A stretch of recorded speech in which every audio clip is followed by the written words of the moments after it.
Plant FAQs. Hoya manipurensis. Hoya manipurensis, a curious climber with enchanting blooms. Hi everyone, Furvu here. Today, we're diving into the fascinating world of Hoya manipurensis, a plant that's as captivating as it is debated. Buckle up, plant enthusiasts, because this beauty has a story to tell.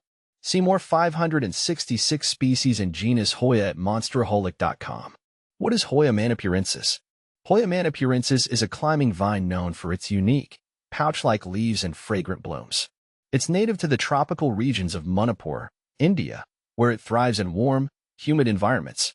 But here's the twist, its classification has been a hot topic for years. Some folks classify it as a true Hoya, while others believe it belongs to the Dischidia genus. There's even a suggestion it might be Mycolitzia obcortida. The plot thickens, right? The confusion stems from its physical characteristics. While its flowers share some similarities with Hoyas, the leaves resemble Dischidia more closely. Science seems to be siding with Hoya though, thanks to DNA evidence. Hoya manipurensis versus Dischidia, a tale of two climbers.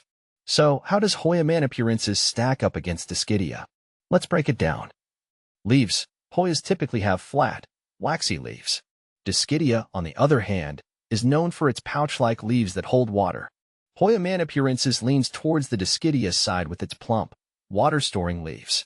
Flowers. Both Hoyas and Dischidias boast beautiful, star-shaped flowers. However, Hoya flowers tend to be larger and more fragrant. Hoya manipurensis follows suit with its clusters of sweetly scented blooms. Growth habit. Both genera are climbers, but Dischidia often has a more sprawling growth pattern.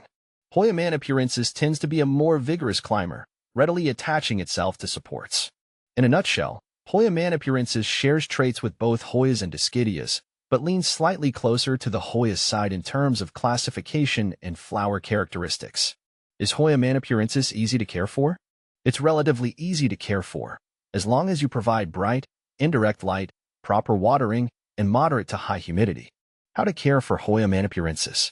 Now that you've met the intriguing Hoya manipurensis, let's talk about keeping it happy. Light. Provide bright, indirect light.